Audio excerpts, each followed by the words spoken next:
Very good morning, students.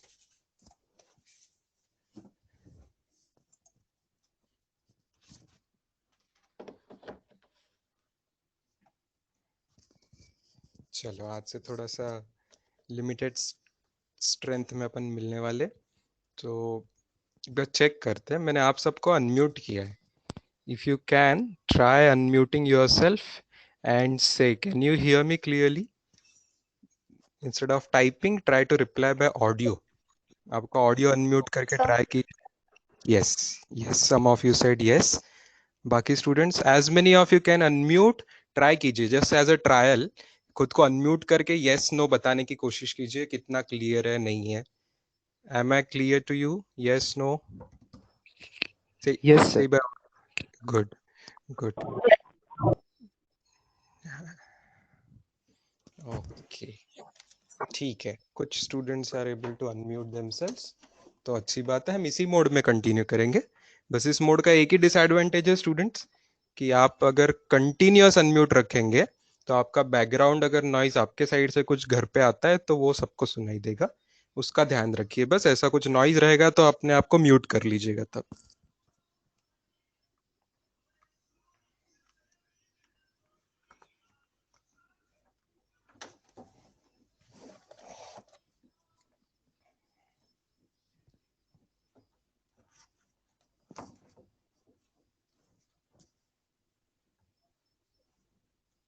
चलिए screen करते हैं share.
Yes.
Yes, those who have just joined, morning, good morning.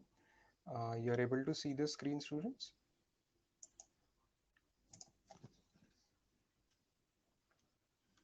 Yes. So we will have the heading projectile motion.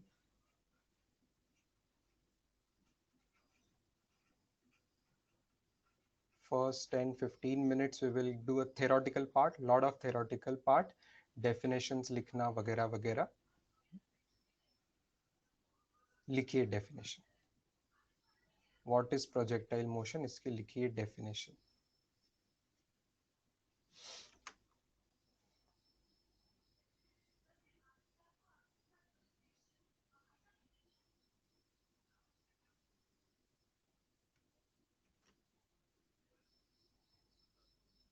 any object any object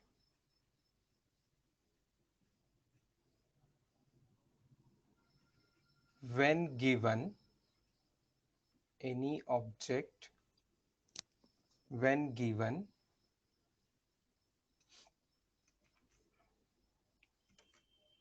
initial velocity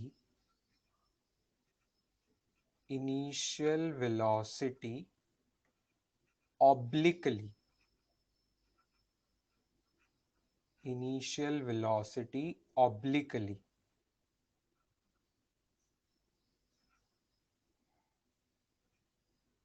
obliquely म्हणजे काय? Obliquely म्हणजे तिरप्या दिशेला, right? तिरपी Disha, right?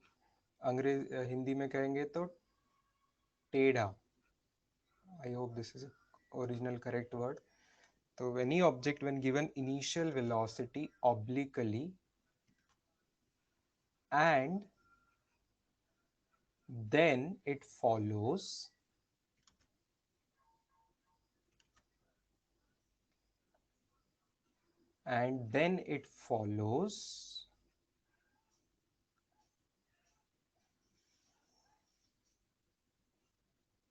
path due to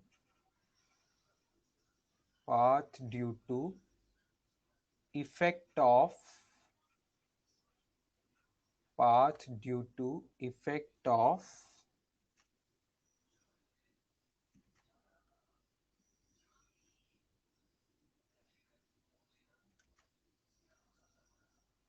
a net constant force, a net constant force, underline कीजिएगा, a net constant force, bracket में generally gravity alone, generally gravity alone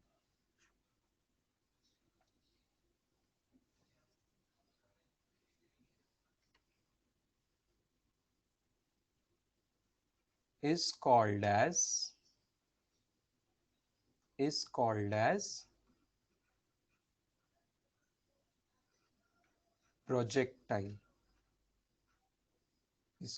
as projectile। किसको projectile कहते हैं? वो ऑब्जेक्ट को projectile कहते हैं। Okay, that object is called as projectile and its motion is called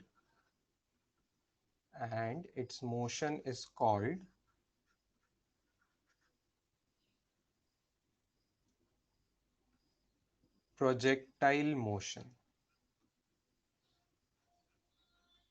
its motion is called projectile motion।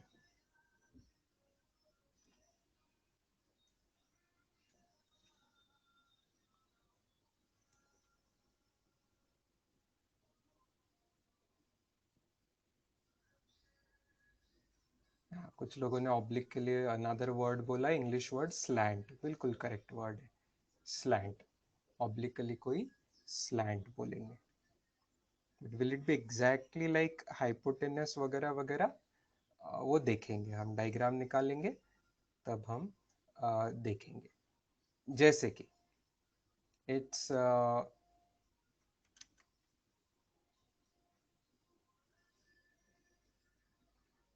Example लिखिए, diagram भी निकालेंगे, एग्जाम्पल से आपको समझ आ जाएगा।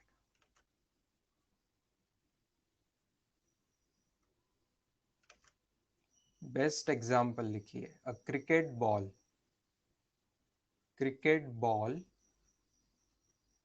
hit by batsman for a six। cricket ball hit by batsman for a 6.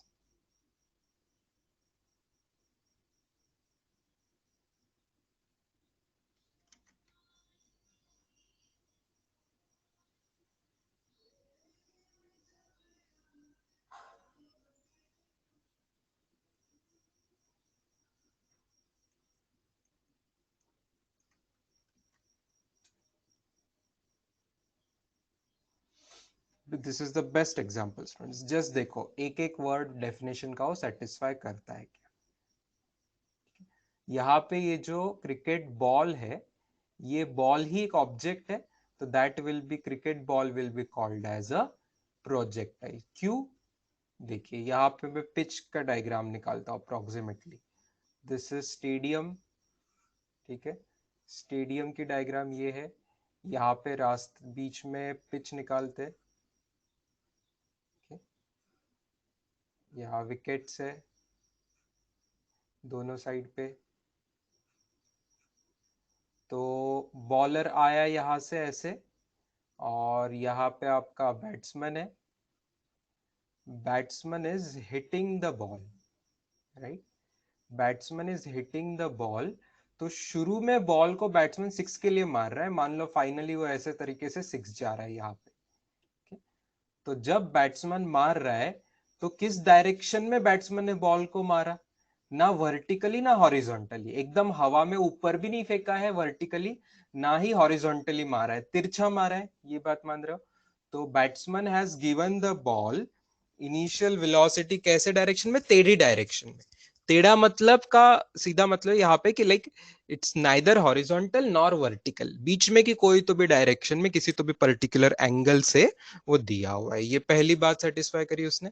An object when given initial velocity obliquely and then follows a path due to effect of a net constant force।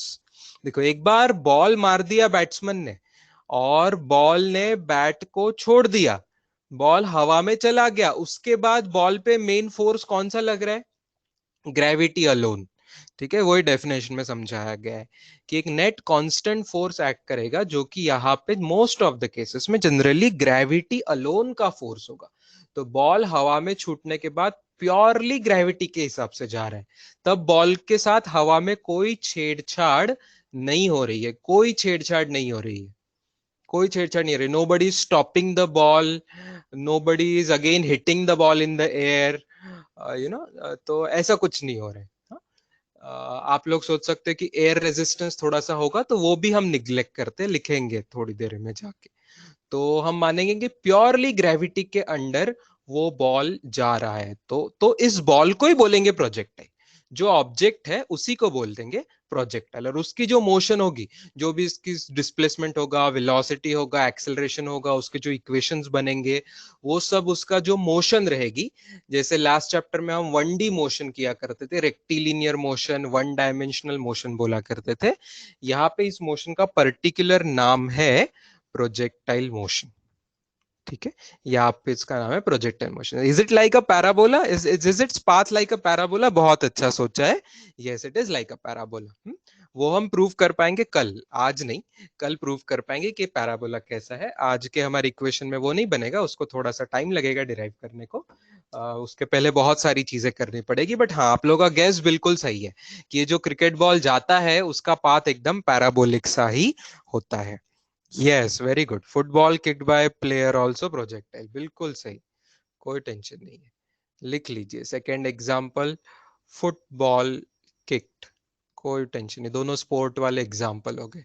तो here football becomes a projectile, football becomes a projectile, football kicked bye a player.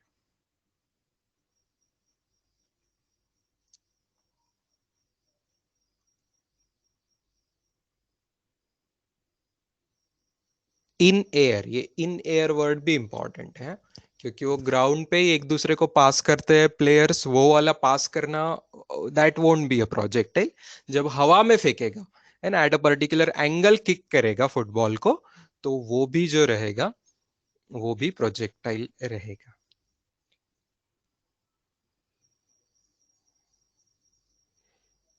तीसरा एक example मान लो, लिख लीजिए। missile fired from one city on another. तो ये जो missile भी है ये प्रोजेक्टाइल हो जाएगी. Missile here will be a projectile.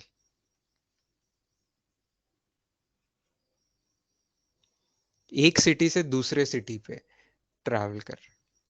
एक सिटी से दूसरे सिटी पे मिसाइल अगर फायर कर रहे हैं तो मिसाइल एक पर्टिकुलर एंगल पे फायर करनी पड़ेगी, है ना. ऊपर फायर करेंगे तो खुद पे गिर जाएगी, तो ऊपर फायर नहीं करेंगे. हॉरिजॉन्टल फायर करेंगे तो रास्ते में बहुत सारे ऑब्स्टेकल्स आएंगे. तो एक पर्टिकुलर एंगल पे फायर करेंगे ताकि वो एक सिटी से पर्टिकुलर दूसरे सिटी में जा सके. Yes, that's true, correct. Yes yes, curve direction में आएगा. आप सभी हाफ पैराबोला वगैरह वगैरह वगैरह जो भी 4-5 कमेंट अभी आई है वो सभी लोगों की कमेंट्स भी सही है बच्चों. वेरी करेक्ट, सभी कमेंट्स सही है. जिसमें से कई कमेंट्स हम आते आते कुछ टाइम में लिखने भी वाले हैं. ठीक है, और एक चौथा एग्जाम्पल लिख लीजिए जो कि हमें बहुत सारे क्वेश्चन उस पर पूछे जाते हैं ताकि वो क्लियर हो जाए.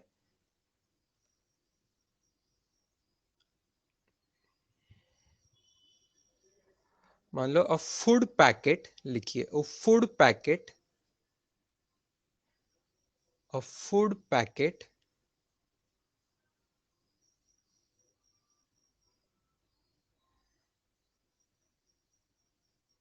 dropped or thrown down, dropped or thrown down from helicopter, from helicopter.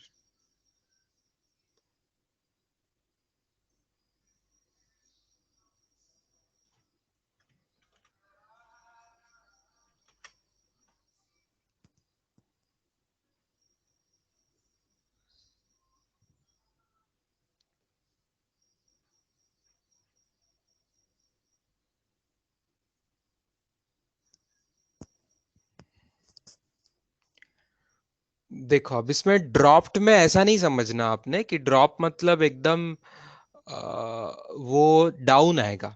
Don't think helicopter खुद फ्रॉम मूविंग हेलीकॉप्टर. चलो एक वर्ड लिख लीजिए, मूविंग हेलीकॉप्टर.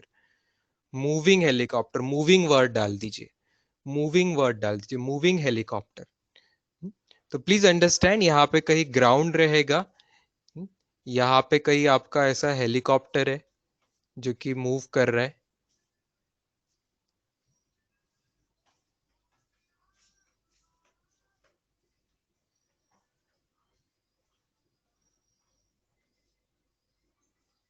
तो ये हेलीकॉप्टर खुद किसी तो भी स्पीड से मूव कर रहा होगा. तो अब इसमें से कुछ हम ड्रॉप करेंगे. सोचिए इसमें से फूड पैकेट ड्रॉप कर दिया गया जहां पे फेमाइन चल रहा है, जहां पे लोग भूखे मर रहे हैं फॉर वॉट एवर रीजन. तो गवर्नमेंट ना फूड रिलीफ करके के लिए कुछ पैकेट्स छोड़ती है हवा में से आके. कभी कभी होता है ऐसा, it happens in some situations. Sometimes earthquake affected situation में भी बहुत बड़ा एरिया रहा तो मैन्युअली वहां जा नहीं सकते डायरेक्टली, हिली रीजन रहा तो हेलीकॉप्टर को भेजते हैं, भाई फूड पैकेट्स ऐसा ड्रॉप कर दीजिए, बहुत सारे हजारों फूड पैकेट्स ड्रॉप कर दीजिए थोड़ा आगे पीछे ताकि लोग उसको कलेक्ट कर ले.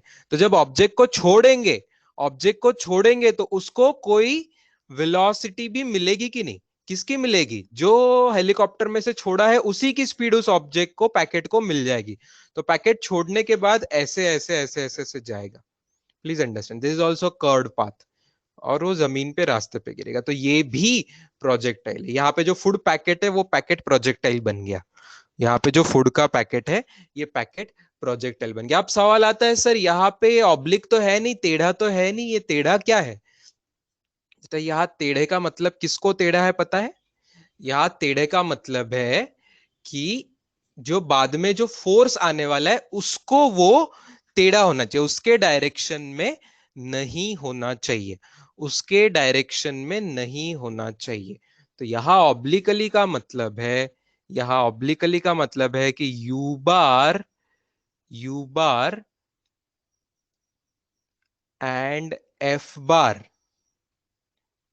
Net force, F bar net जो रहेगा, नेट फोर्स जो रहेगा, आर इन डिफरेंट डायरेक्शन। ये यहां से एक चीज लिख लीजिए, जैसे हेलीकॉप्टर के ही केस में फोर्स कहाँ एक्ट करेगा, पैकेट छोड़ने के बाद फोर्स तो डाउनवर्ड एक्ट कर रहा है, इजंट इट? फोर्स तो डाउनवर्ड एक्ट कर रहा है, लेकिन इनिशियल वेलोसिटी कहां मिली उसको? इनिशियल वेलोसिटी हेलीकॉप्टर की ऐसे मिली। तो यू बार हॉरिजॉन्टल था, एफ बार डाउनवर्ड था, क्या दोनों सेम डायरेक्शन में है? नहीं, तो उनमें भी कोई एंगल है, भले यहाँ 90 डिग्री एंगल हो, तो ये भी ऑब्लिकली कहा जाएगा। इसको इनिशियल वेलोसिटी भी ऑब्लिकली मिली। ये थोड़ा अलग सा एग्जाम्पल था, ठीक है? यहाँ पे कोई टेढ़ा थ्रो नहीं किया था डायरेक्टली, बट यहाँ पे भी यू बार एफ बार में कोई एंगल है, they are in different direction, hence it is also a projectile motion. लिख लीजिए ये एग्जाम्पल, डायग्राम के साथ लिख लीजिए कि u bar and F bar are in different direction.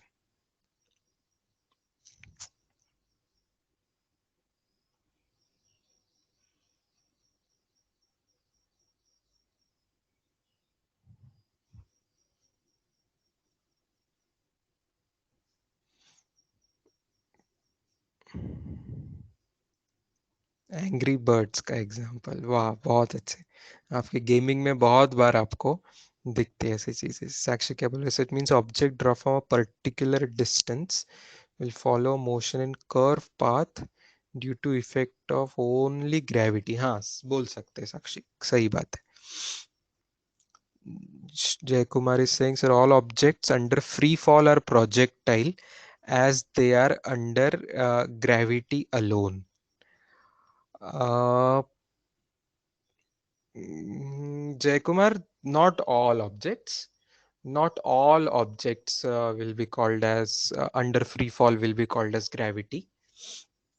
Initial velocity वाली कंडीशन भी सेटिस्फाई करना चाहिए। कौन सा एग्जांपल प्रोजेक्टाइल का नहीं रहेगा फ्री फॉल का, मैं बताता हूं आपको।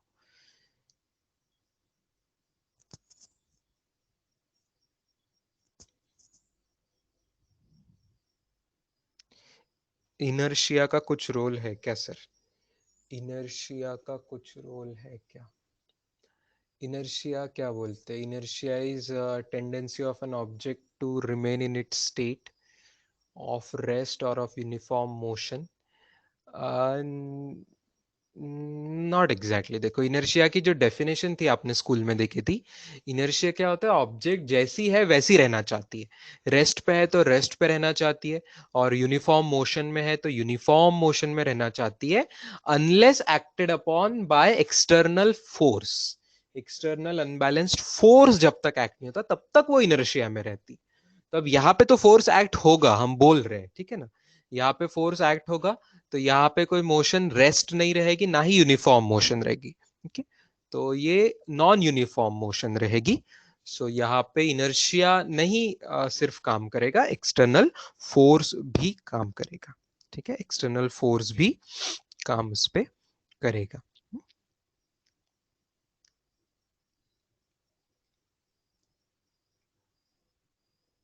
अब देखिए अगले पेज पे आइए। आप सोचिए यहाँ पे अगर एक कोई टावर है या बिल्डिंग है, बिल्डिंग है, बिल्डिंग से मैंने टेरेस पे जाके या किसी विंडो में से कहीं से भी एक बॉल को जस्ट ड्रॉप किया, एक बॉल को जस्ट ड्रॉप किया, तो ये नीचे आ रहा है। तो यहाँ पे इसको कोई इनिशियल वेलोसिटी है ही नहीं, राइट? इनिशियल वेलोसिटी है ही नहीं। ओके, तो क्या ये प्रोजेक्टाइल होगा? ये प्रोजेक्टाइल नहीं होगा, इसको प्रोजेक्टाइल नहीं बोलेंगे। दो ये प्योरली अंडर ग्रेविटी है। किसी ने कमेंट की थी कि सर प्योरली अंडर ग्रेविटी वाले को प्रोजेक्टाइल बोल देंगे, तो नहीं, इसको प्रोजेक्टाइल नहीं बोलेंगे, इसको प्रोजेक्टाइल नहीं बोलेंगे। लेकिन अब अगला एग्जांपल देखिए। ऐसे ही ग्राउंड पर से मैंने बॉल को थ्रो अप किया, थ्रोन अप किया, ठीक है, with initial velocity u bar, initial velocity u bar. क्या इसको प्रोजेक्टाइल बोलेंगे? इसको प्रोजेक्टाइल बोलेंगे? You will be surprise to know, yes, इसको प्रोजेक्टाइल बोलना चाहिए। ये कर्ड पाथ फॉलो नहीं करेगा, ये ऊपर जाएगा, 1D मोशन वापस नीचे आने वाला है, ठीक है? बट इसको भी प्रोजेक्टाइल कहेंगे। क्यों?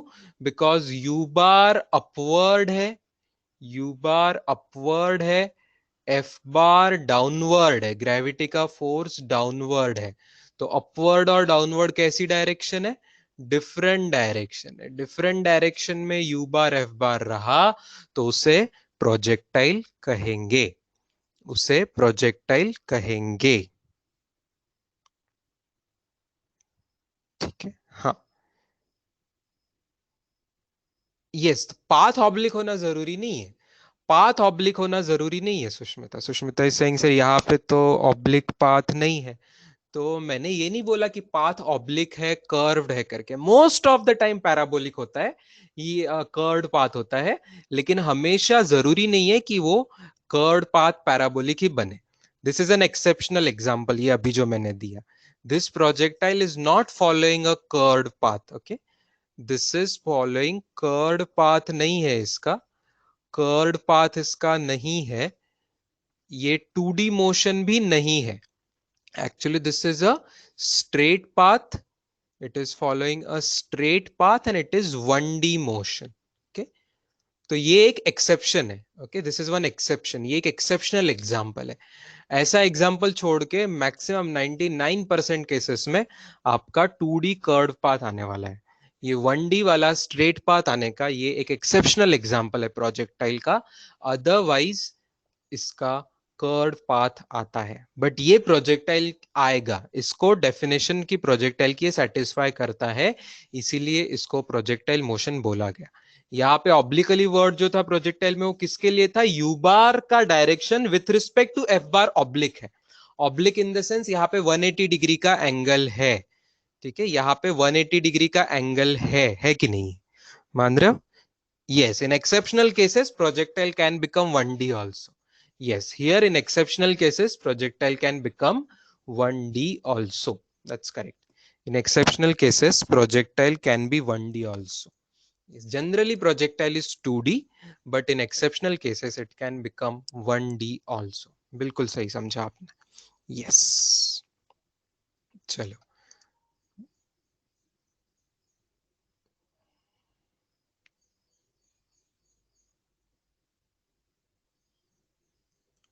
आगे एक हेडिंग लिखिए छोटा सा, इसी के अंदर assumptions of projectile motion लिखिए। assumptions, assumptions of project, सिर्फ assumptions वर्ड लिखा तो भी चलेगा। assumptions क्या क्या है प्रोजेक्टाइल मोशन में, क्या क्या assumptions हम लेने वाले हैं? पहला लिखिए, all effects of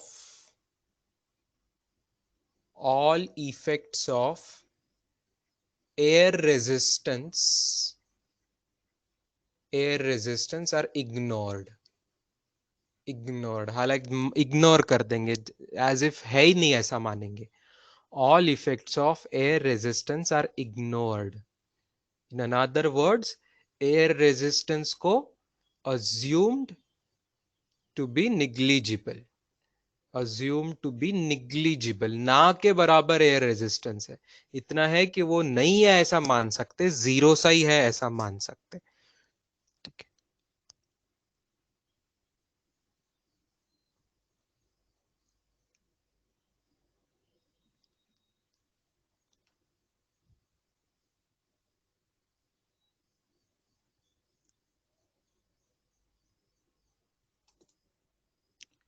Kalpesh is asking food particles, food particles का क्या हो रहा है?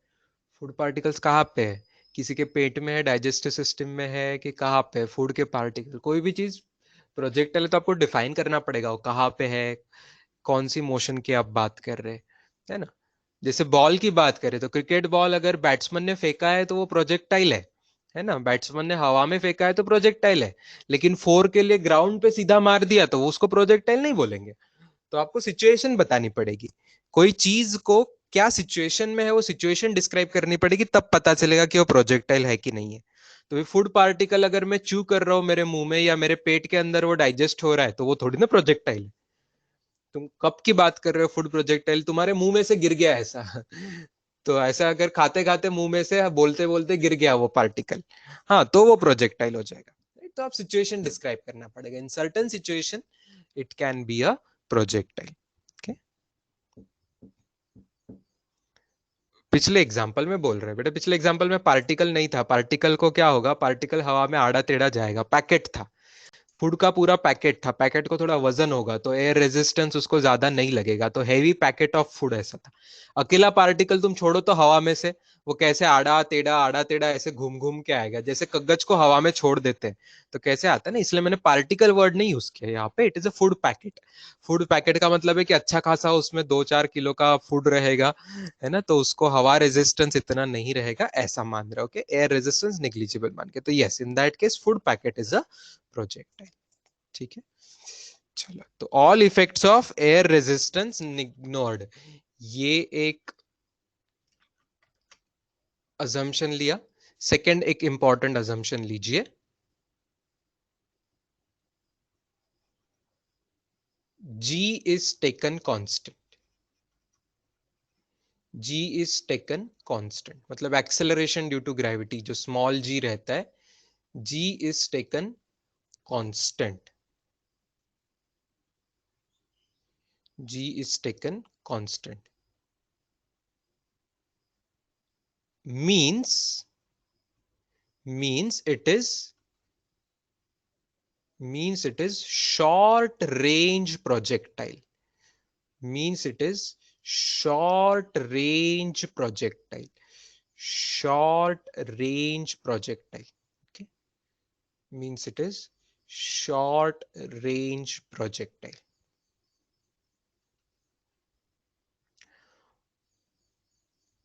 फॉर एग्जाम्पल देखिए, फॉर एग्जाम्पल मैं क्या बोल रहा हूं, फॉर एग्जाम्पल आप समझने की कोशिश कीजिए।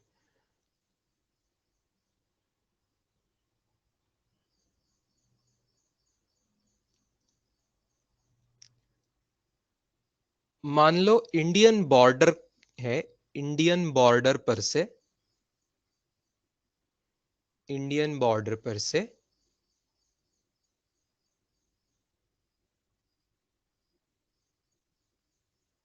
नजदीक का कौन सा है पाकिस्तान में, मान लीजिए लाहौर है, लाहौर के ऊपर आपने मिसाइल फायर किया। ठीक है, इंडिया की जो उस साइड की बॉर्डर है, पंजाब साइड की बॉर्डर, उस साइड से लाहौर पे फायर किया, मिसाइल फायर किया है मान लो, तो ज्यादा डिस्टेंस नहीं है। ठीक है, मान लो ज्यादा से ज्यादा 100 किलोमीटर मान लो, वैसे लाहौर बहुत नजदीक है वहां से, ज्यादा से ज्यादा 100 किलोमीटर मान लो। तो अभी आप ये जो प्रोजेक्टाइल फायर करेंगे, ऐसे मिसाइल फायर करेंगे, ये ऐसे ऐसे जाके उस सिटी को मान लो टारगेट कर रही है। ओके, तो ये हवा में कितना ऊपर जाएगी, हवा में ज्यादा से ज्यादा डिपेंड करता है कितने एंगल पे फेंकेंगे, कितने एंगल पे फेंकेंगे, मान लो कुछ तो भी ये जा रही है 30 किलोमीटर, 50 किलोमीटर वगैरह ऐसे ना हवा में जा रही है, 30 किलोमीटर तक हवा में जा रही है। ठीक है, तो अब 30 किलोमीटर तक जी की वैल्यू में ज्यादा डिफरेंस नहीं आता है। ठीक है, 30 किलोमीटर तक ज्यादा डिफरेंस नहीं आता है, लेकिन आप अगर बोलेंगे कि मैंने मुंबई से लेके एकदम शंघाई के ऊपर, या तो मान लीजिए इवन दूर सिडनी के ऊपर, जस्ट फॉर सिडनी के ऊपर फायर किया है प्रोजेक्टाइल। अब सिडनी मुंबई से कितना दूर होगा, मुंबई टू सिडनी कितना दूर होगा, हजारों किलोमीटर है, थाउजेंड्स ऑफ किलोमीटर। तो ये प्रोजेक्टाइल हवा में भी जाएगा तो इसकी रेंज हो, हाइट हो, ये सब वैल्यूज क्या रहेगी, thousands of kilometre, greater than 1000 kilometre. तो मैंने आपको बताया था एक बार, आपको याद होगा, लिखाया नहीं था, बताया था कि जब हजारों किलोमीटर ऊपर कोई चीज जाती है अर्थ के सरफेस से, तो उसकी जी की वैल्यू अच्छी खासी चेंज होती है, जी की वैल्यू अच्छी खासी चेंज होती है। तो ये जो लाहौर वाला सिचुएशन है, इसको हम प्रोजेक्टाइल बोलेंगे, लेकिन ये जो सिडनी, मुंबई टू सिडनी वाला सिचुएशन है, इसको हम प्रोजेक्टाइल मोशन नहीं बोलेंगे, क्योंकि अपने प्रोजेक्टाइल मोशन के अजम्पशन में क्या चाहिए कि जी ऑलमोस्ट कांस्टेंट सा आना चाहिए, जी की वैल्यू बदलनी नहीं चाहिए। जहां थाउजेंड्स ऑफ किलोमीटर हाइट पे आप जा रहे हो तो जी चेंजेस सब्सटेंशियली, सब्सटेंशियली मतलब अच्छा खासा, अच्छा खासा चेंज है, ऐसा एकदम थोड़ा सा पॉइंट में चेंज नहीं है कि 9.8 का 9.7 हो गया, नहीं, अच्छा खासा जी चेंज होगा। 9.8 के बदले जी 8.5 हो रहा होगा, मान लो ऐसा कुछ अच्छा खासा चेंज हो जाएगा जी में। तो भाई ये हमें नहीं चलेगा, इतना ज्यादा चेंज हमें नहीं चलता है जी में। ठीक है, जी में का चेंज निग्लिजिबल होना चाहिए, जी ऑलमोस्ट कांस्टेंट होना चाहिए। लिख लीजिए ये एग्जांपल समझ के। ये दो अजम्पशन बहुत इंपॉर्टेंट है, एयर रेजिस्टेंस निग्लिजिबल मानेंगे और जी का इफेक्ट भी निग्लिजिबल मानेंगे, जी का चेंज निग्लिजिबल मानेंगे, जी को कांस्टेंट मानेंगे।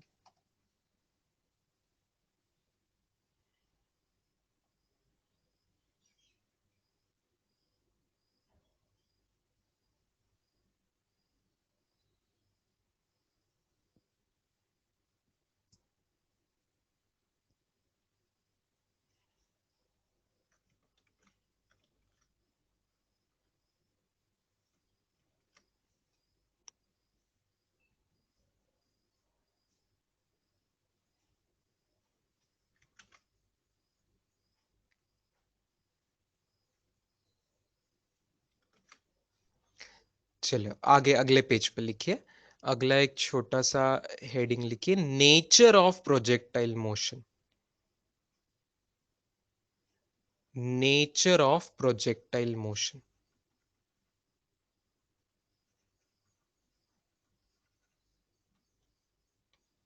नेचर ऑफ प्रोजेक्टाइल मोशन, थोड़ी सी कुछ कमेंट्स हम करेंगे प्रोजेक्टाइल मोशन के नेचर के बारे में।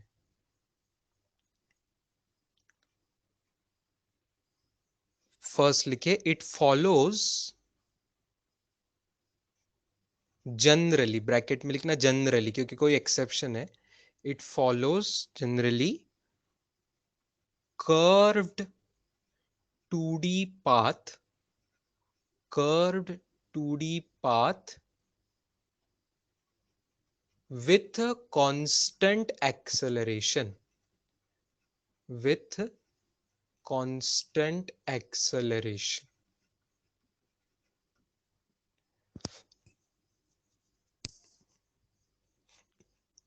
with constant acceleration.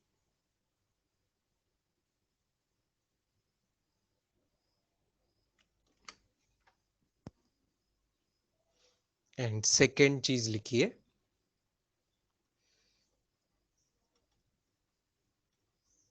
projectile motions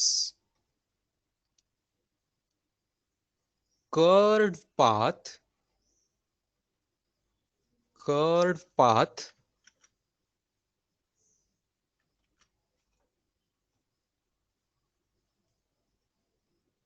can be seen as,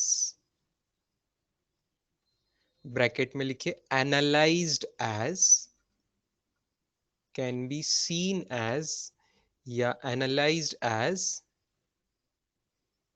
effect of two simultaneous motions,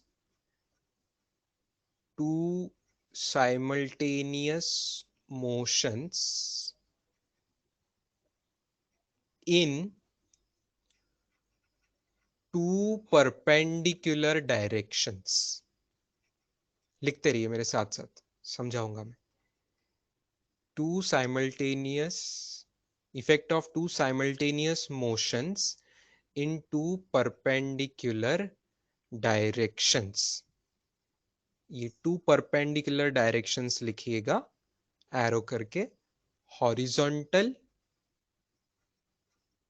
and vertical, horizontal and vertical.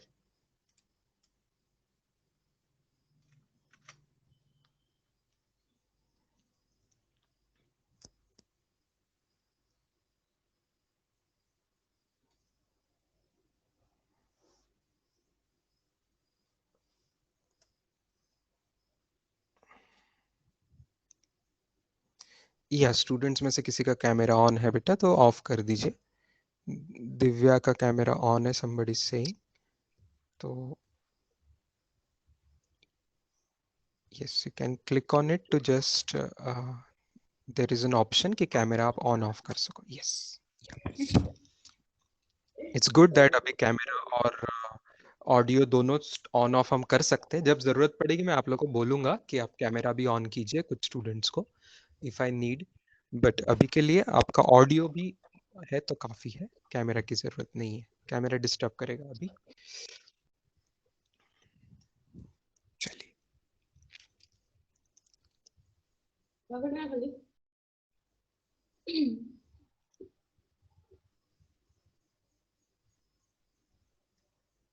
अब ये जो सेकेंड पॉइंट लिखा है स्टूडेंट्स,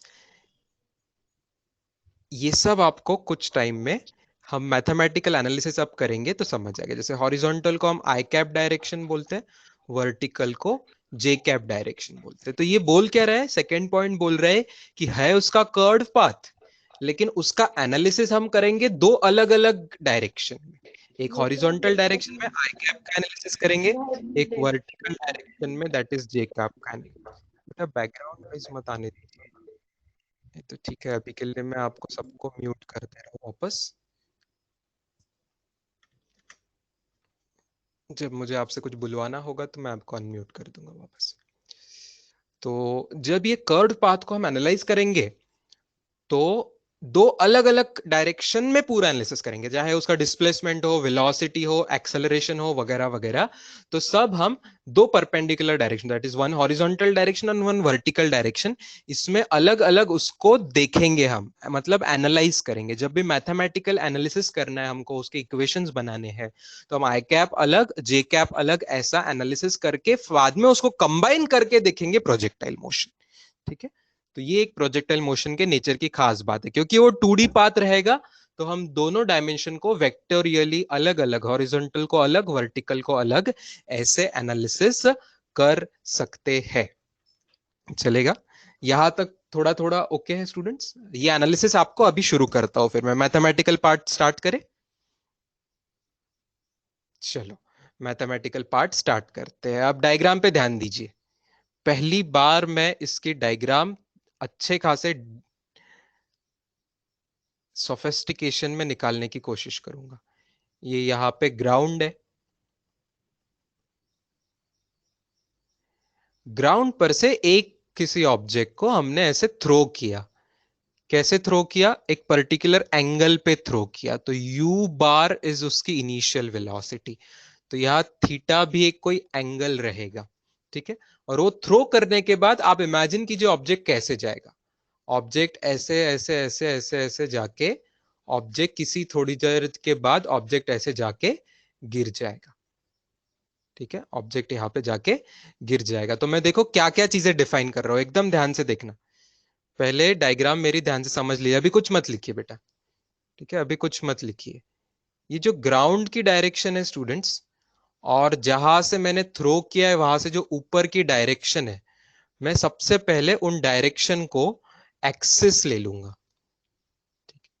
इस डायरेक्शन को मैं एक्स एक्सिस ले लिया, इस डायरेक्शन को वाई एक्सिस ले लिया, और ये जो ओ जो है जहां से प्रोजेक्शन किया है, ये ओरिजिन उसको ले लूंगा. तो ओरिजिन किसको लिया है मैंने? Point of projection. Point of projection समझ रहे? जहां से प्रोजेक्टाइल को फायर किया है, that is point of projection. U bar को क्या बोलेंगे? यू बार को बोलेंगे इनिशियल, लिखो मत, यू बार को बोलेंगे इनिशियल वेलोसिटी, और थीटा को बोलेंगे एंगल ऑफ प्रोजेक्शन. थीटा को बोलेंगे एंगल ऑफ प्रोजेक्शन. ये जो एंगल लिया जाएगा हमेशा इसको विथ हॉरिजॉन्टल डायरेक्शन लेते हैं. ओके. हॉरिजॉन्टल डायरेक्शन से एंगल ऑफ प्रोजेक्टाइल कितना है ये मेजर करेंगे. हॉरिजॉन्टल से यू बार के बीच में का जो एंगल रहेगा ये. So this theta is angle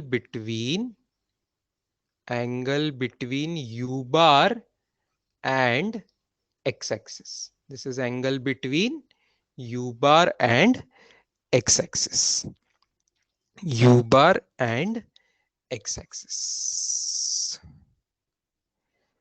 Varun पूछ रहा है सर साक्षी पूछ रहे सर 1D मोशन हो गया तो सिर्फ आई कैप आ जाएगा, सही बात है। अगर 1D का स्पेशल केस आ गया तो सिर्फ एक ही डायरेक्शन, सिर्फ आई कैप या सिर्फ जे कैप ना, जनरली सिर्फ जे कैप। वर्टिकल होगा तो सिर्फ जे कैप लेंगे, वो एक आएगा सर। तो हर पॉइंट पे दो डिफरेंट फोर्सेस एक्ट करेंगे ना कर्व पाथ पे, देखेंगे हम अभी कुछ ही मिनटों में आएगा बेटा, टेंशन नहीं लीजिए, देखेंगे। अच्छा, एक बात देखिएगा स्टूडेंट्स, वेलोसिटी हर पॉइंट पे ऑब्जेक्ट की अलग अलग होती जाए, क्योंकि छोड़ने के बाद इस पे कोई तो वेलोसिटी यहाँ पे अलग रहेगी, यहाँ की वेलोसिटी अलग रहेगी, कुछ यहाँ की वेलोसिटी अलग रहेगी, कुछ यहाँ की वेलोसिटी अलग डायरेक्शन में रहेगी, कुछ यहाँ की वेलोसिटी अलग डायरेक्शन में रहेगी। ओके, तो वी बार जो है बेटा, v bar is different at different points. Okay, initial velocity एक फिक्स्ड रहेगी, बट वी बार जो रहेगा डिफरेंट एट डिफरेंट पॉइंट्स रहेगा। वी बार जो रहेगा वो डिफरेंट एट डिफरेंट पॉइंट्स रहेगा। ठीक है, ये बात समझते हो, ये बात समझते हो? अच्छा, और एक चीज देखना, और एक चीज देखना, डिस्प्लेसमेंट कितना हुआ? Displacement is final position minus initial position. पहले डायग्राम समझ लीजिए, इनिशियल पोजीशन ओरिजिन है और फाइनल पोजीशन कैसा है, डिपेंड्स ऑन मैं कहां पे देख रहा हूं। जैसे देखिए यहां पे मैं देख रहा हूं, यहां तक देख रहा हूं, ये देखिए जहां मैंने पहला ग्रीन वी बार दिखाया वहां तक मैं देख रहा हूं, तो ये हो जाएगा मेरा डिस्प्लेसमेंट एस बार। अगर मैं अगले वी बार तक देख रहा हूं, अगले पॉइंट तक, है ना, मान लो ए पॉइंट नाम दे दिया, B point, C point, D point, अलग अलग नाम दे दिया, तो ओ से बी तक जाने वाला जो है, ओ से बी तक जाने वाला है, उसको भी मैं डिस्प्लेसमेंट बोल सकता हूं वहां तक की। सी तक जाने वाला जो पॉइंट है उसको भी मैं डिस्प्लेसमेंट बोल सकता हूं सी तक की। एंड डी पॉइंट तक जो है उसको भी मैं डिस्प्लेसमेंट बोल सकता हूं। मान लो इन सबको मैं सबस्क्रिप्ट देता हूं, S1 बार, S2 बार, S3 बार, S4 बार। वेलोसिटीज को भी V1 बार, V2 बार, V3 बार, V4 बार। तो समझ लीजिए velocity different at different points था, वैसे डिस्प्लेसमेंट भी डिफरेंट फॉर डिफरेंट पॉइंट्स। ठीक है, डिफरेंट फॉर वेलोसिटी और डिस्प्लेसमेंट डिफरेंट पॉइंट्स पे अलग अलग रहेगी। और ये डिफरेंट पॉइंट्स कब आएंगे? अलग अलग टाइम पे आएंगे, एट डिफरेंट टाइम्स। ठीक है, ये अलग अलग टाइम पे अलग अलग जगह पे ऑब्जेक्ट रहेगा, तो उसका डिस्प्लेसमेंट बदलते जाएगा और तब की वेलोसिटी भी बदलते जाएगी। आ रही बात समझ में? तब की वेलोसिटी भी बदलते जाएगी।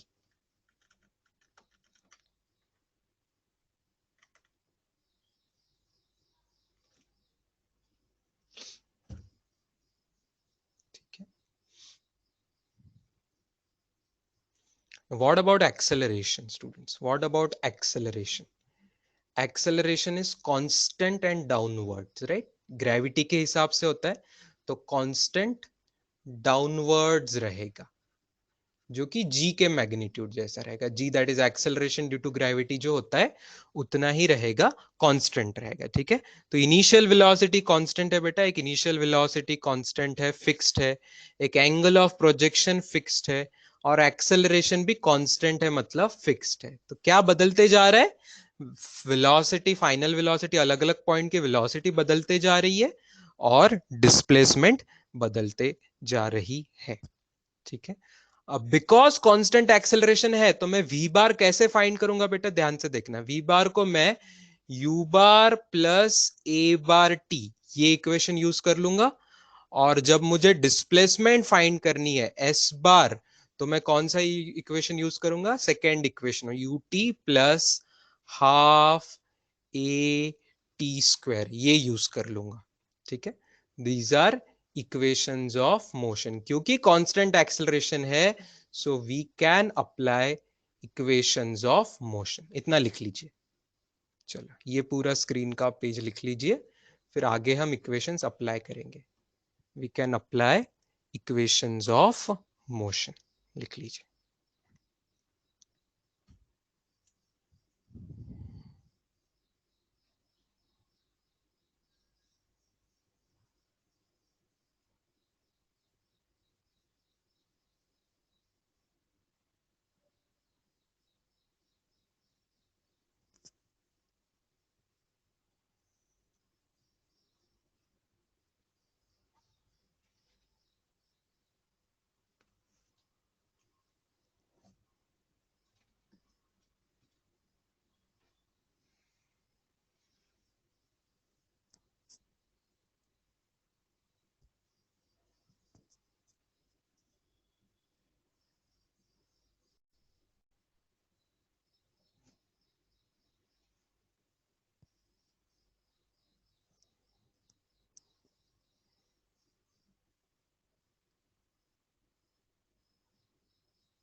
हो गया सबका बेटा?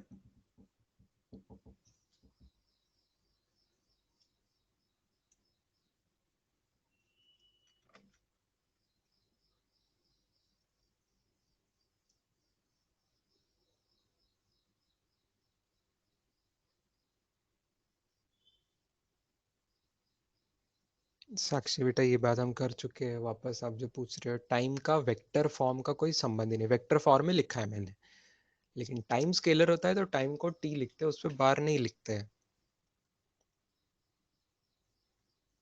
स्केलर क्वांटिटी को वेक्टर फॉर्म का कोई मतलब ही नहीं बनता है। वेक्टर फॉर्म इक्वेशन का होगा।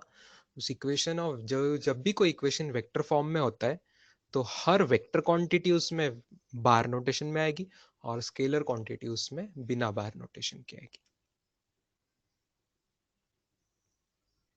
तो तुमने जो वर्ड यूज किया वो आखिरी में थोड़ा एक गलत वर्ड हो गया कि सर टाइम का वेक्टर फॉर्म नहीं ना यूज कर सकते।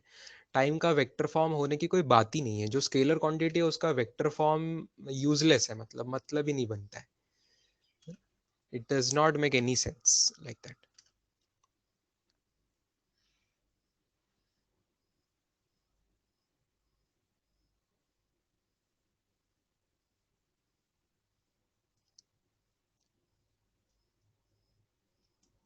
चलो,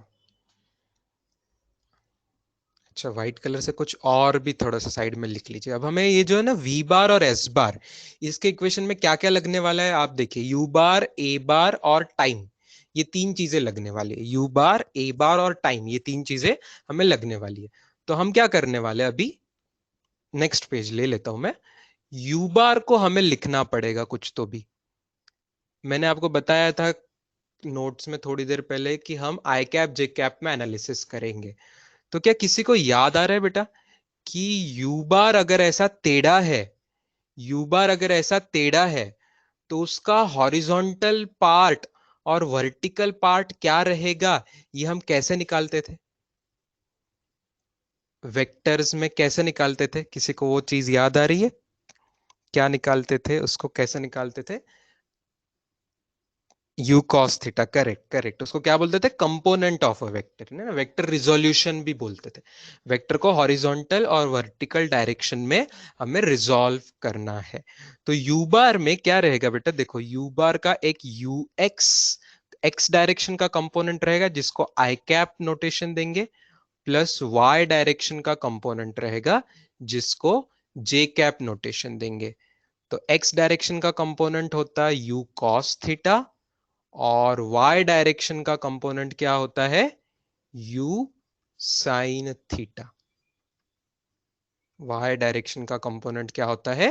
u साइन थीटा। ये कैसे लिखा?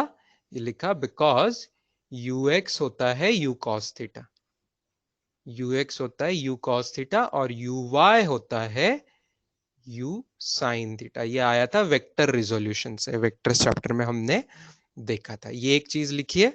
और एक्सेलरेशन के लिए भी ऐसा ही लिखिए। एक्सेलरेशन होगा ए x I cap plus A Y J cap, A x I cap plus A Y J cap.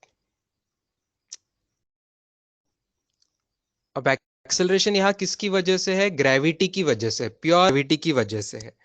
तो आपको इतना तो बात समझ आई होगी कि ग्रेविटी डाउनवर्ड है, मतलब जे कंपोनेंट आएगा, तो ये आएगा माइनस जी। ठीक है, ये जो चीज आएगी ए वाई की जो वैल्यू आएगी, it will be minus g, minus g, minus g j cap. A y की जो वैल्यू आएगी वो माइनस जी आएगी बिकॉज डाउनवर्ड डायरेक्शन। ठीक है, हम यहाँ अपवर्ड को पॉजिटिव वाई एक्सिस लिए थे। डायरेक्शन आप देखोगे डायग्राम में, तो हमने वाई एक्सिस कहाँ पे लिया था? अपवर्ड डायरेक्शन को वाई एक्सिस लिया था। तो acceleration due to gravity downward होने की वजह से माइनस जी आएगा। But what about x direction? क्या एक्स डायरेक्शन में कोई एक्सेलरेशन रहेगा क्या? कोई एक्स डायरेक्शन में एक्सेलरेशन रहेगा क्या? नहीं। तो ए एक्स की वैल्यू क्या रहेगी? जीरो रहेगी बेटा। ए एक्स की वैल्यू जीरो लिख दोगे आप डायरेक्ट। तो ए एक्स का इन अनदर वर्ड्स ए एक्स को लिखने की जरूरत ही नहीं है। ए एक्स की वैल्यू जीरो ही रहेगी। ठीक है, ax की वैल्यू 0 हो जाएगी। देयरफॉर डायरेक्टली आप a बार को लिख सकते हो minus g j cap.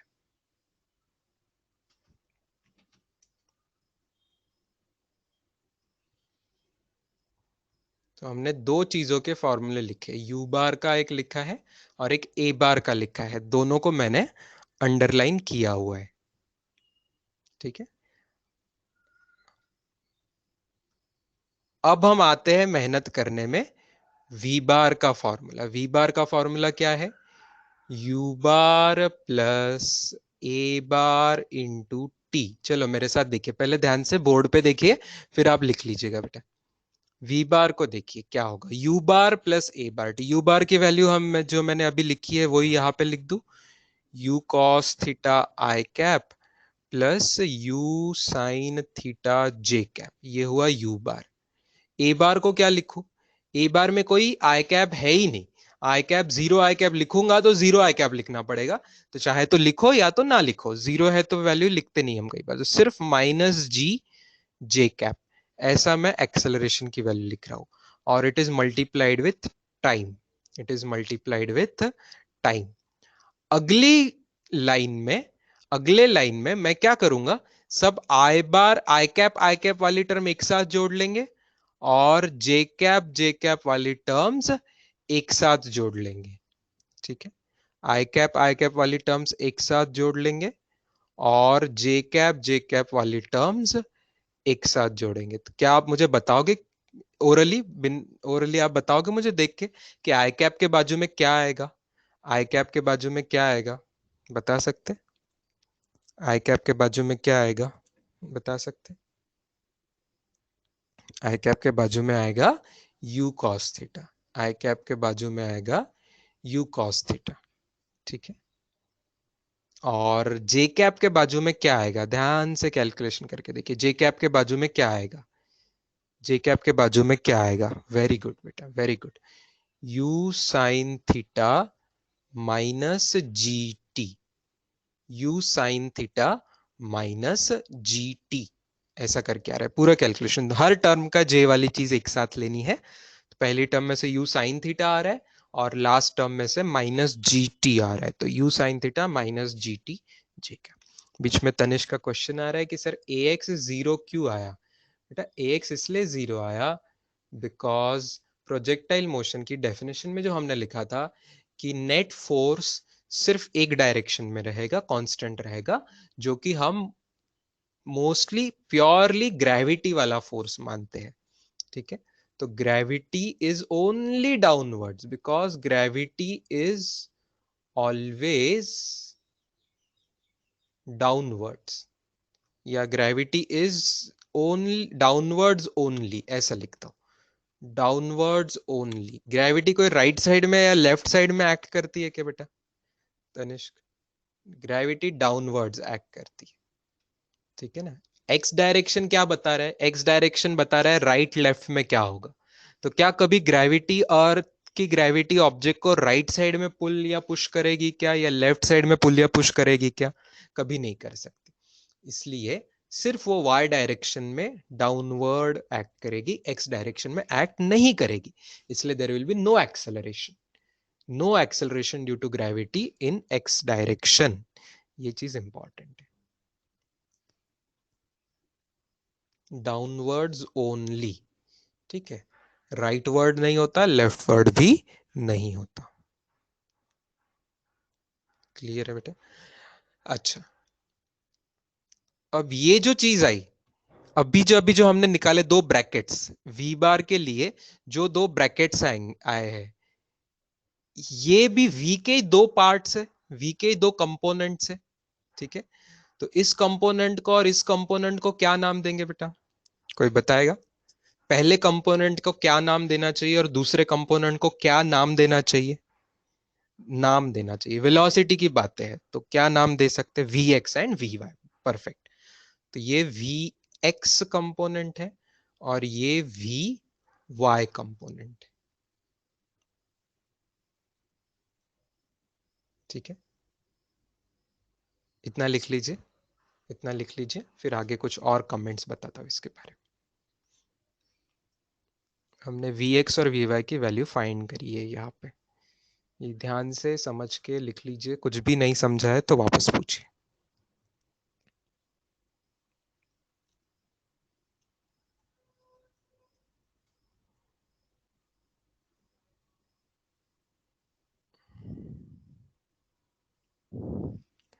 Tanvi पूछ रही, सर वी बार एट डिफरेंट पॉइंट से सिर्फ प्रोजेक्टाइल मोशन में होता है? नहीं नहीं बेटा, दुनिया की हजारों करोड़ों मोशंस में वी बार अलग अलग होता है। हमने तो अभी फिजिक्स स्टार्ट की है ना पढ़ना, अभी तो हम बहुत सारी मोशन स्टडी करने वाले हैं। तो सर्कुलर मोशन में भी वी बार अलग अलग होता है, अलग अलग पॉइंट्स पे। आगे सिंपल हार्मोनिक मोशन आएगी, ऑसिलेटरी मोशन आएगी, उसमें भी वी बार अलग अलग होता है। तो बहुत सारी मोशंस है, अभी तो शुरुआत है फिजिक्स की अपनी। ऐसे अलग अलग चैप्टर्स आएंगे तो आपको अलग अलग नई नई मोशंस मिलेगी, जहाँ पे वी बार अलग, हर पॉइंट पे अलग अलग होता है। सिर्फ प्रोजेक्टाइल में नहीं, बहुत सारी मोशंस में होता है। मैक्सिमम दुनिया की सभी मोशन में वी बार अलग अलग ही होते हैं। सिर्फ यूनिफॉर्म मोशन में वी बार कांस्टेंट होता है बच्चों। यूनिफॉर्म मोशन जो होती है, जो सीधा सीधा गाड़ी चलती जा रही है, तो उसमें वी बार सेम होता है। बाकी दुनिया की हर मोशन में वी बार तो बदलेगा ना, कोई ना कोई फोर्स एक्ट करेगा, कुछ ना कुछ, तो वी बार बदलेगा। ठीक है, इतना ये ध्यान से लिख लीजिए, और कोई पर्टिकुलर स्टेप नहीं समझिए तो आप वो पूछेंगे, इतना लिख लीजिए। मैं बहुत स्लो जा रहा हूँ स्टार्टिंग में, first day, very slowly I am going.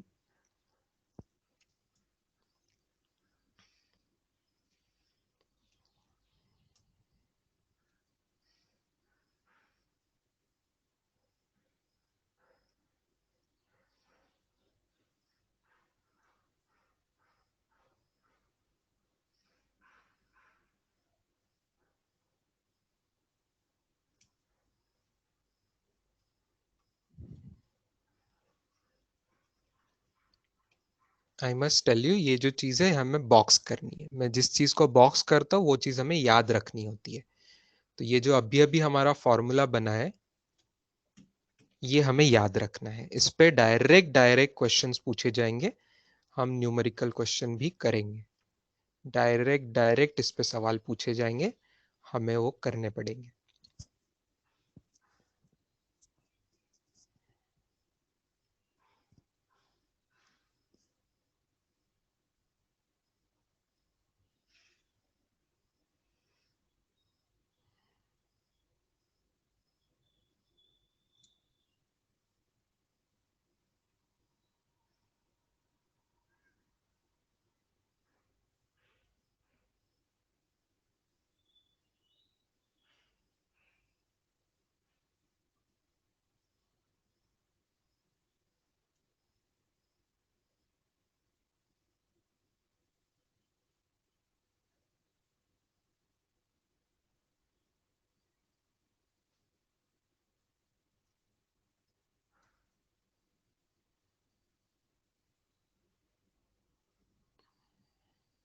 जिन्होंने पूछा लास्ट स्टेप अगेन समझाने को, जिन्होंने वी बार के बारे में पूछा, क्या उनको समझ आ गया? बेटा मैंने इतना टाइम दिया आपको, लिखने के लिए टाइम दिया, समझने के लिए टाइम दिया, क्या आपको खुद से समझ गया?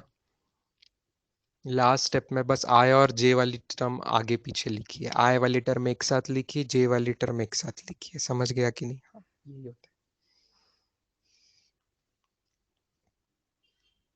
चलो,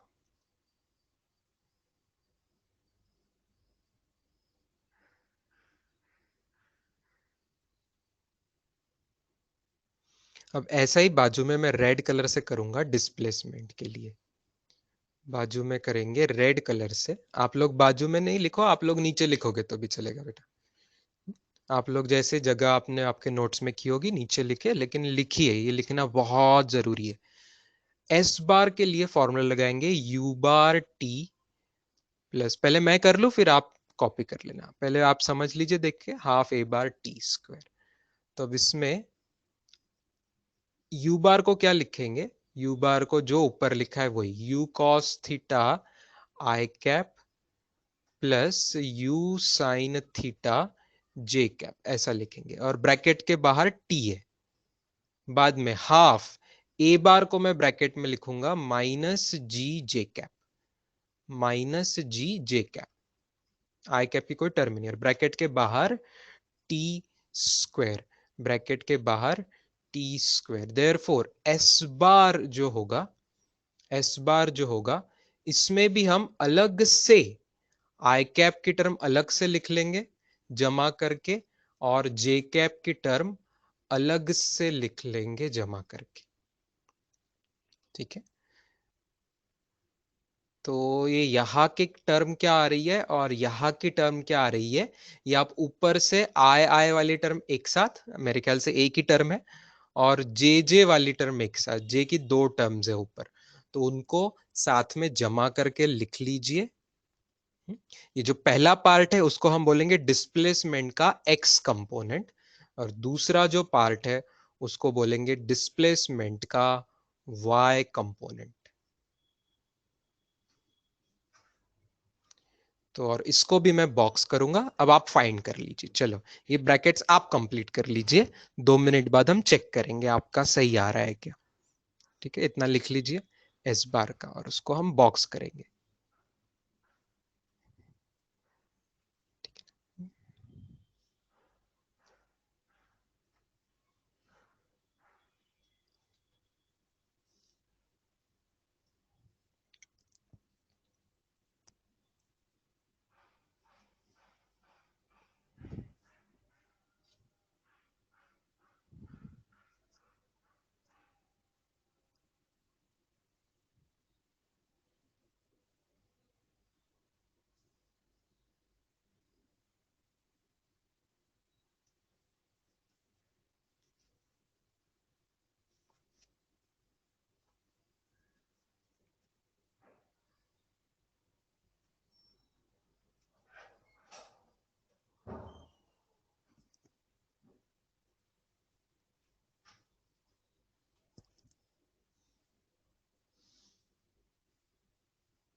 done.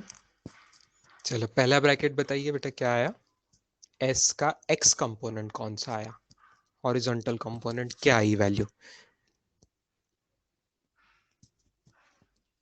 u cos theta into t. Very good, Jai Jai Kumar ने बहुत अच्छे से ऑलरेडी रेडी रखा था टाइप करने के लिए।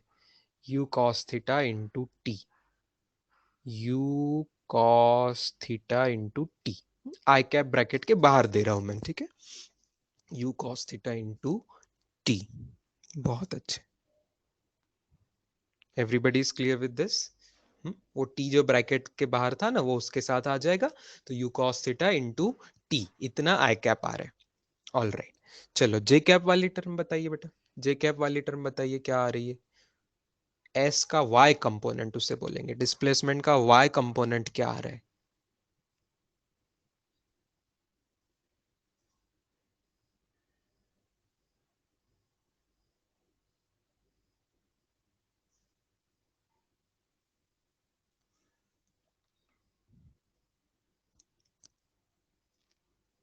Yes, yes, many students have written it correctly.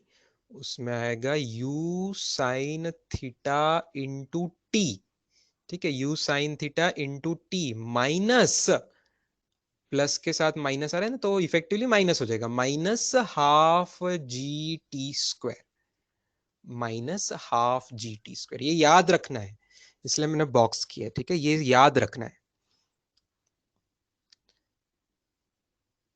ऐसा अच्छे से लिख के आप भी बॉक्स कर लीजिए, और अभी के अभी याद करने की कोशिश भी कर लीजिए। चार फॉर्मूले इफेक्टिवली बन रहे, V X V Y S X S Y, ये चार फॉर्मूले बन रहे इफेक्टिवली यहां पे।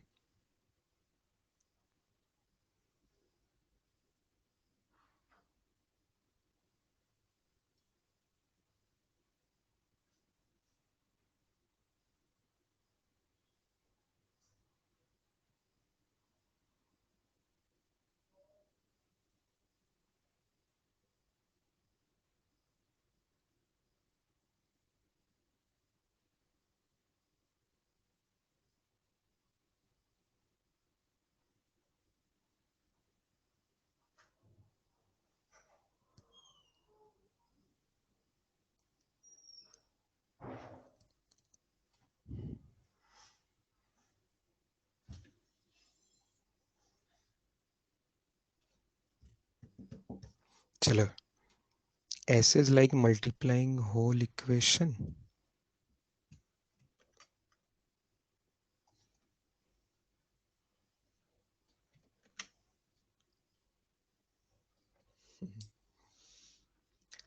ओके, आगे बढ़े बेटा। यहाँ तक का याद कर पा रहे हो? इस पे कुछ क्वेश्चंस देखे, कैसे क्वेश्चंस पूछे जाने वाले हैं इस पे, या कुछ क्वेश्चंस करने से पहले एक मैं कमेंट आपसे चाहता हूँ। ये देखो 4 फॉर्मूले हैं, 4 में से 4 फॉर्मूले में 4 में 3 अलग है और एक थोड़ा अजीब है। कौन सा? देखो, Vx, Vy, Sx, Sy, इन चारों में से एक चीज थोड़ी अलग है और बाकी 3 अलग है एक पर्टिकुलर रीजन से। क्या आप गैस कर सकते हो मैं किस बारे में बात कर रहा हूं? Sy थोड़ा अलग है ऐसा बोलोगे? नहीं नहीं नहीं, मैं Sy की बात नहीं कर रहा हूं। नहीं ना, चारों में से कौन सी चीज जो है जो अच्छी खासी अलग है बाकी चीजों से, for a very important reason? अच्छा, थोड़ी आपको हिंट देता हूं मैं, हिंट देता हूं। हिंट इज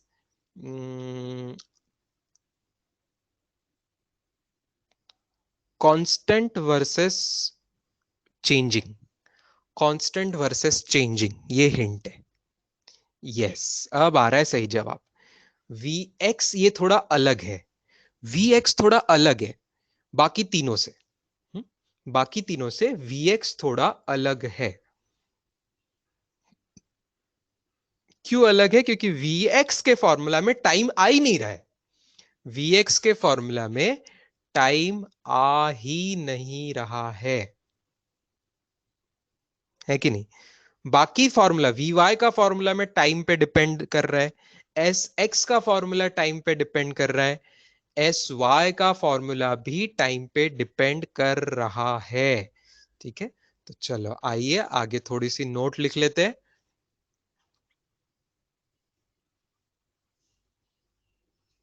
नोट लिखिए, Vx is constant. Vx is constant, but Vy, Sx, Sy change with time. Change with time. जैसे जैसे टाइम चेंज होगा वैसे वैसे Vy, Sx and Sy change होते रहेंगे। यस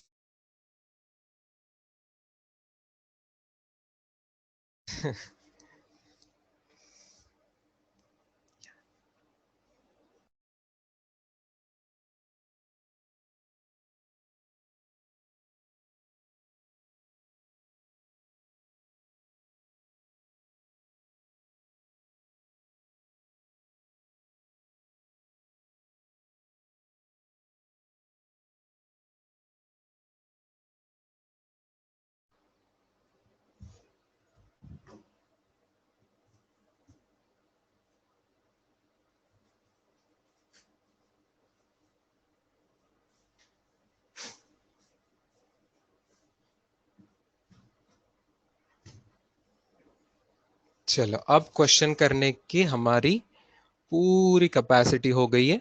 बहुत अच्छा इंपॉर्टेंट क्वेश्चन हम करेंगे। एक क्वेश्चन से हम बहुत सारी चीजें समझने की कोशिश करेंगे।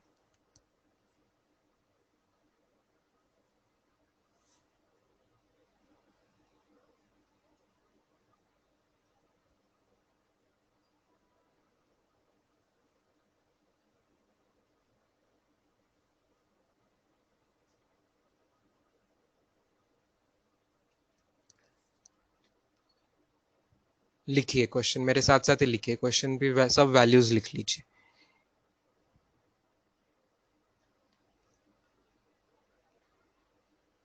U is given 20 meter per second.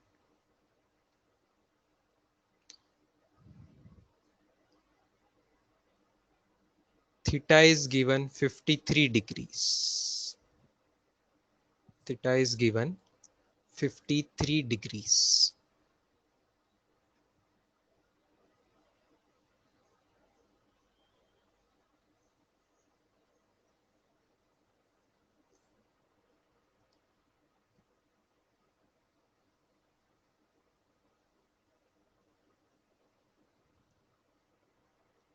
Razia ने जो पूछा है सवाल बहुत इंटरेस्टिंग इंपॉर्टेंट है, वो इस सवाल के बाद ही मैं बताने वाला हूँ, इमीडिएटली आफ्टर दिस क्वेश्चन। बिल्कुल, अभी आप ये सवाल लिखिए, u is equal to 20 metre per second, theta is equal to 53 degrees,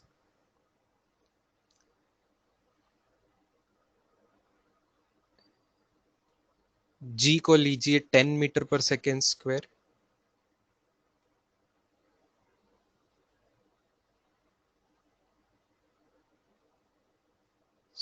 sign 53 degree को ले लीजिए 4/5।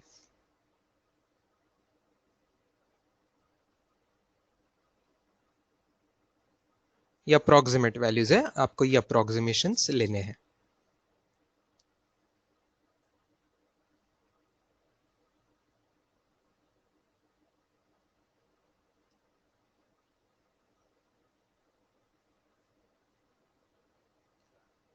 फाइंड फाइंड बहुत सारे सवाल करने हैं हमें।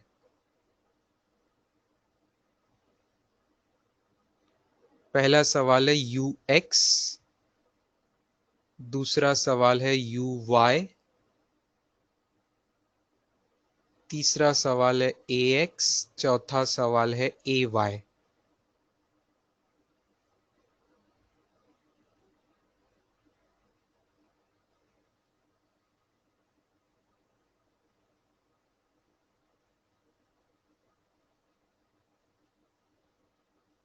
पहले ये चार के जवाब बताइए मुझे रिस्पेक्टिवली, फिर मैं आपको आगे के सवाल पूछ रहा हूं।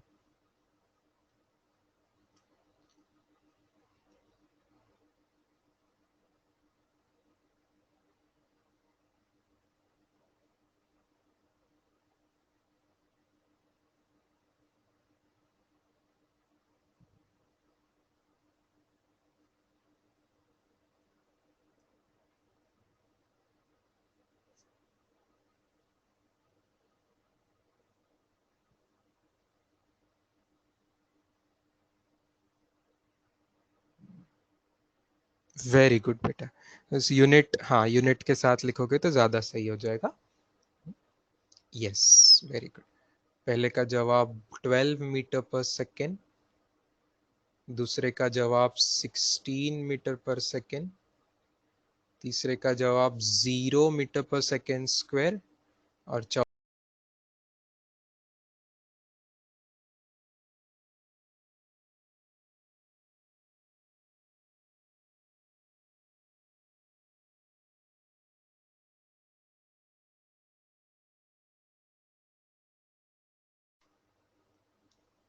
फोर्थ का जवाब -10 मीटर पर सेकेंड स्क्वायर।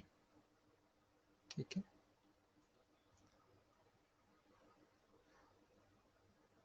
पांचवा, छठा, सातवां सवाल लिखिए।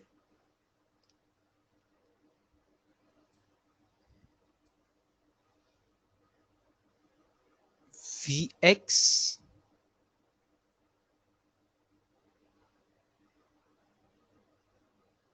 आफ्टर या at Vx at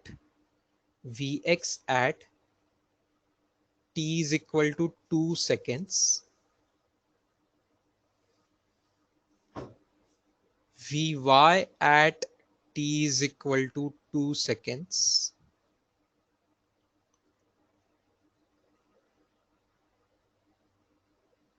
V at t is equal to 2 seconds। ये अगले तीन सवाल।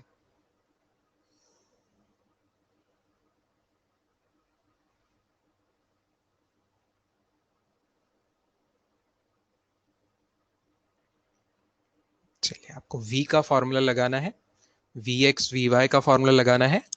ग्रीन कलर से मैंने बोर्ड पे आपको वापस दिखा रहा हूं, just use them carefully and find out the answers.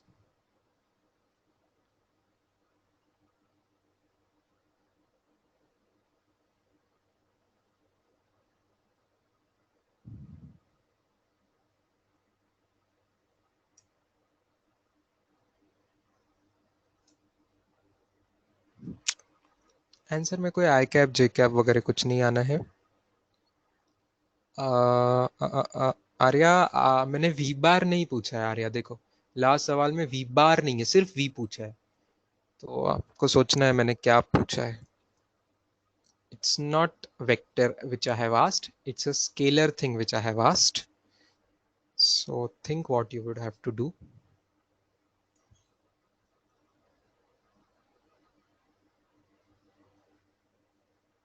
Yes, something like that, not exactly, you calculate correctly, calculation सही करो।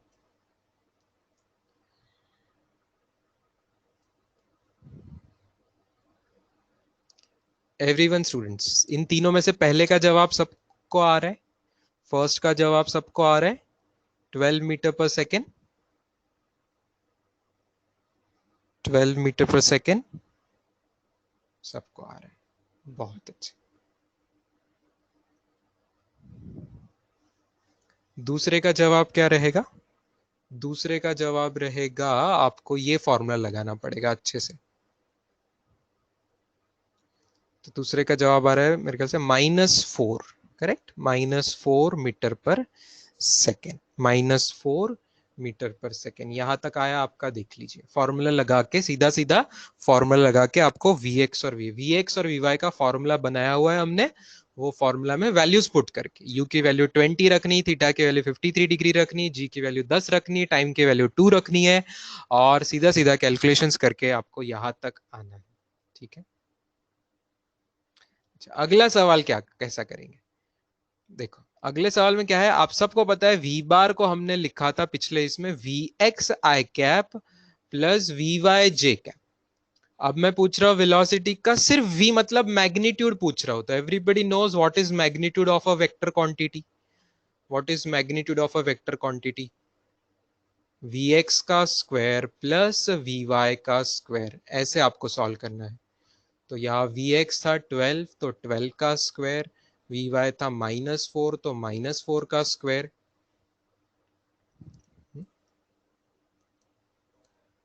कैलकुलेशन से 4√10 सही आ रहा है ना मेरे ख्याल से, yes, what she had done is correct answer, yes 4√10 meter per second, calculations करके you will get it 4√10 meter per second, 4√10 meter per second, perfect.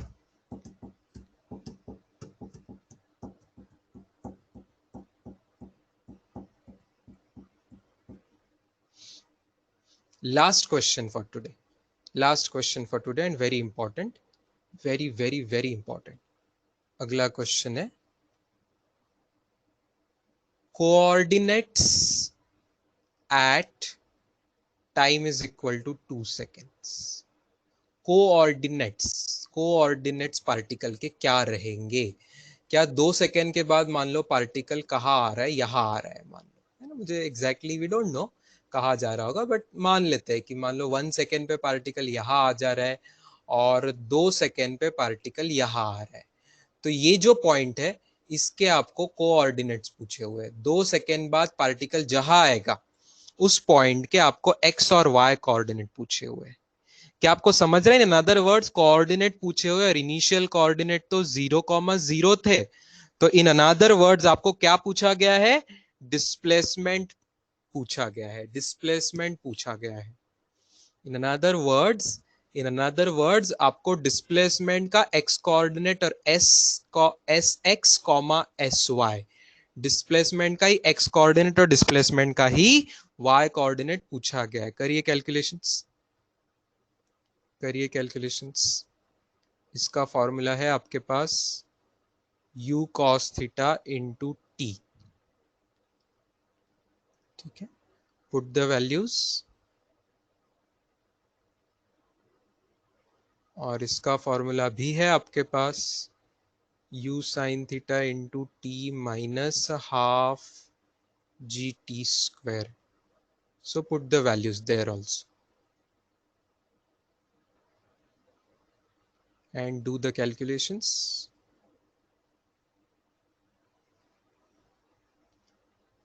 तो आई बिलीव आंसर क्या आ रहा है, आंसर मीटर में आएगा ना, कोऑर्डिनेट्स मीटर में आएंगे क्योंकि डिस्प्लेसमेंट होती है, तो आंसर क्या आ रहा है देखिए, 24 meters comma 24 meters comma